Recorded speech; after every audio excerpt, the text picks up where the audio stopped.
It was another routine shift for me, Officer Claire Benton. The streets were empty, as they usually were on the outskirts of Eastwood. I hated this stretch of road.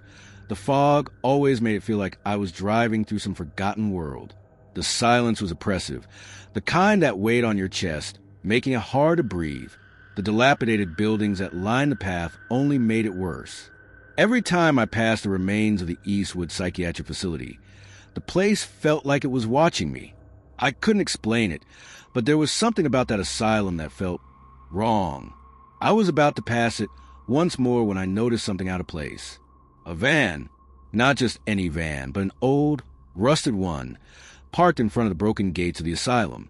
It wasn't unusual for cars to pass by this road, but this van, it didn't belong.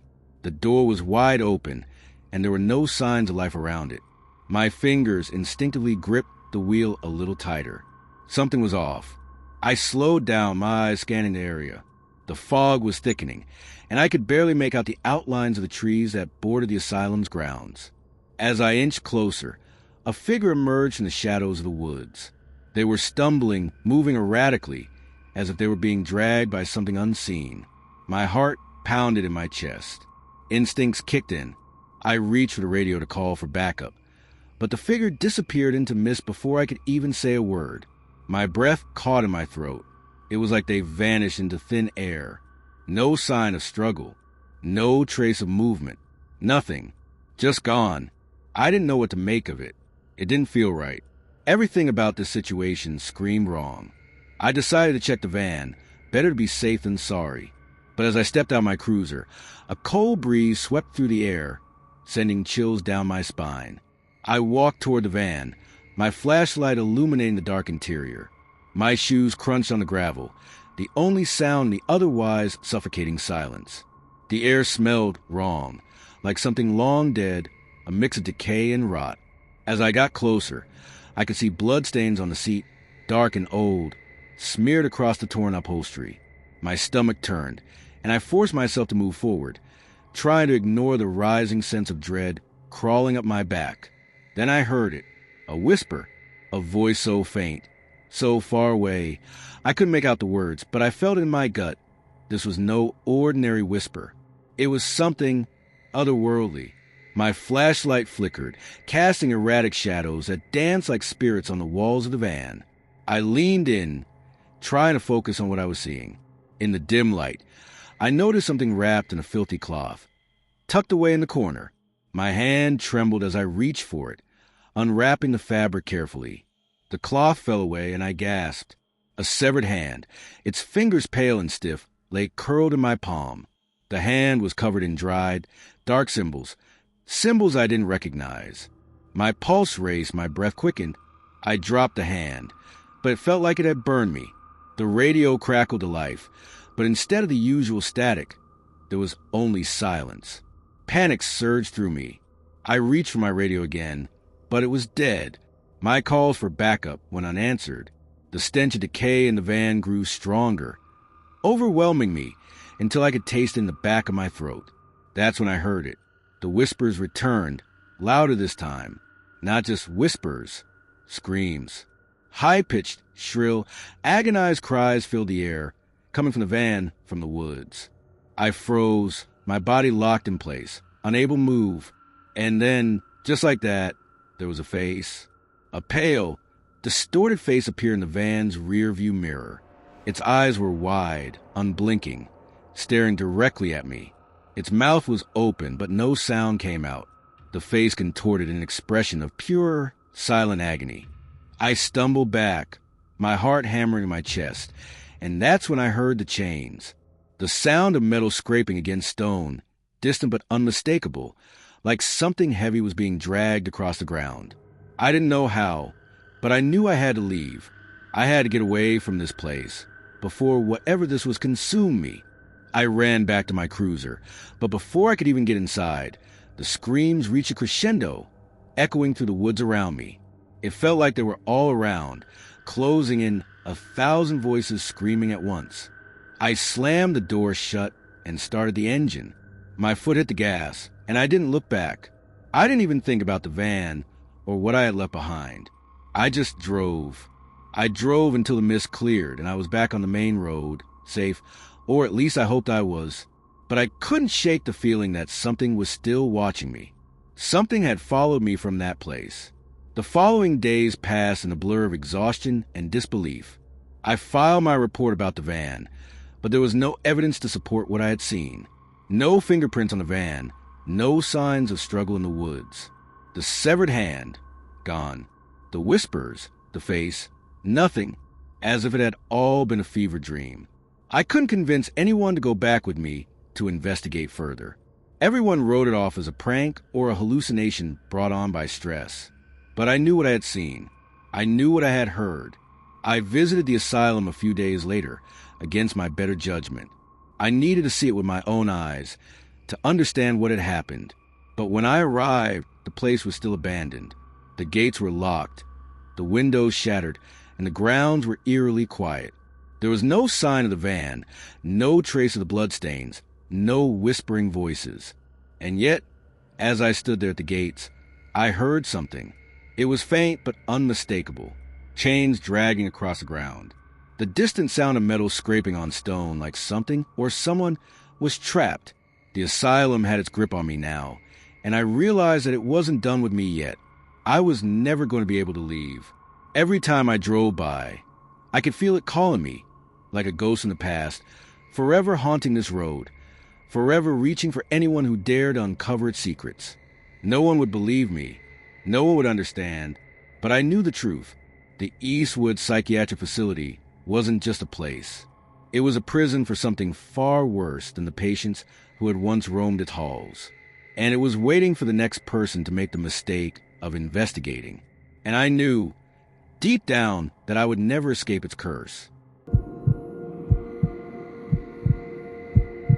One chilly autumn evening, as the wind howled through the trees, I received an urgent call from a concerned father, Michael. His 9-year-old daughter, Evelyn, was acting strangely, he said, and there were unexplainable disturbances in their house. He mentioned hearing noises, objects moving, and worst of all, a sinister presence that seemed to be following Evelyn. The worst part was when he claimed that his daughter was no longer alone in her room. Something or someone had taken up residence with her. My pulse quickened as I listened.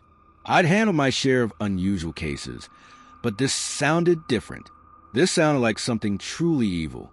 When I arrived at Morrow Hill Mansion, I was immediately struck by the house's unsettling presence. Its dark, decaying exterior stood against the backdrop of a dim, overcast sky. The mansion had always been shrouded in mystery, standing alone at the top of a hill, surrounded by woods that looked like they hadn't been touched in decades. Stories about the land it was built on, cursed, haunted by the spirits of the past, were enough to make anyone think twice before stepping foot inside. But there was no time to hesitate now. I had a job to do. Michael greeted me at the door, his face pale and drawn. His eyes were wide, as though sleep had evaded him for days. He led me through the musty halls of the mansion, his hand trembling as he pointed toward the stairs. The house was eerily silent, save for the occasional creak of old floorboards.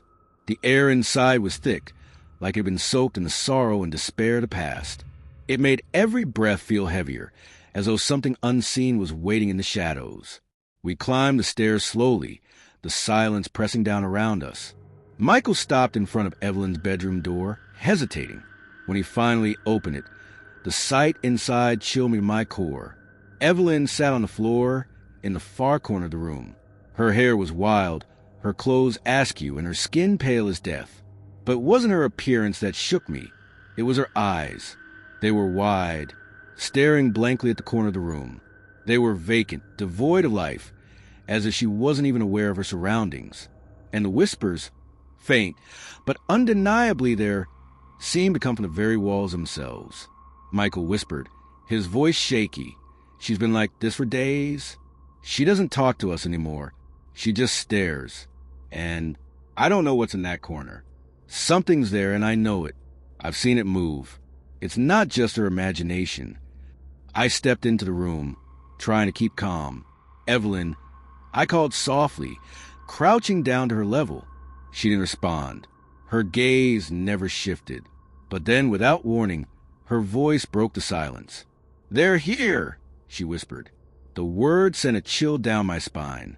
The distortion in her voice wasn't from a frightened child. It was something far darker. They're all around me. Her eyes darted the corner again, and for the first time I saw it. Something in the shadows, shifting, moving like a living thing. My breath caught in my throat. This was no mere case of childhood delusion. This was possession. I reached for my phone to call for backup, but before I could dial the number, there was a knock at the door. I turned to see a priest standing in the doorway, Father O'Malley, a man in his late 50s, with kind eyes and a reputation for handling the most difficult exorcisms.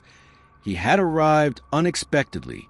I had heard rumors about him, but nothing had prepared me for his presence. Father O'Malley wasted no time. He entered the room and approached Evelyn, holding a small vial of holy water. He muttered an incantation as he sprinkled the water on the floor, and the air seemed to grow colder. A sense of dread filled the room, as if the walls themselves were closing in. Evelyn's body jerked violently as Father O'Malley began the exorcism ritual. Her head twisted unnaturally, and her lips curled into a grotesque grin. "You think you can save her?" The voice that came from her was deep, guttural, definitely not hers. It echoed through the room, reverberating off the walls, filling the space with an oppressive weight. The temperature in the room plummeted. My breath came out in visible puffs, and I could see Father O'Malley's knuckles turning white as he gripped the crucifix. His chants grew louder, more urgent. As he spoke the final prayer, Evelyn's body seized once more, convulsing in ways that were impossible for a child her size. The furniture around us began to tremble, sliding across the floor as though pushed by invisible hands. The lights flickered wildly, casting long, dancing shadows on the walls. The whispers, now louder, clearer, filled my ears. I could hear them speaking to me. They knew my name. I rushed forward to try to hold Evelyn still, but the force was overwhelming. The child was no longer herself. She was a vessel for something ancient, something powerful. The house itself seemed to be alive, groaning and creaking as if the very foundation was cracking under the weight of the entity inside Evelyn. Then the earth beneath us seemed to shake. The floor buckled, and I could hear the distinct sound of something breaking below us. I thought the house might collapse entirely. I grabbed hold of Evelyn, trying to hold her down, but she was too strong, too wild. Her eyes flashed open, now completely black, void of any human recognition. In that moment, something changed. A blinding light exploded in the center of the room, brighter than anything I had ever seen. It was so intense, I had to shield my eyes. The sound of the growls, the whispers, the shaking, all of it stopped in an instant. For a moment, there was nothing but silence, an almost suffocating stillness. When the light finally dimmed, Evelyn was lying motionless on the floor, her eyes no longer black, but clear and full of confusion. She blinked a few times, her breathing steadying. It was as though nothing had happened at all, as though she had simply fallen asleep. Father O'Malley knelt beside her, his hands trembling. "It's over," he whispered, but his voice lacked conviction. We all stood in the silence, unsure what to say, unsure of what we had just witnessed. The house was still, the air heavy with a sense of finality, but something lingered. The walls were no longer whispering, but I could feel the weight of their secrets pressing against me, warning me. We left the room, Father O'Malley casting one last glance toward the corner where the shadows seemed to be waiting. As we made our way down the stairs, Michael clutched his daughter to his chest, thanking us, though his voice was hollow. There was no true joy in his gratitude, no relief in his eyes. The house, the land, it had taken something from all of us, and I fear it would never let go. The whispers never stopped, and neither did the cold. Even as I left Morrow Hill Mansion that night, I could still feel them, following me, watching me. The curse wasn't over, not by a long shot.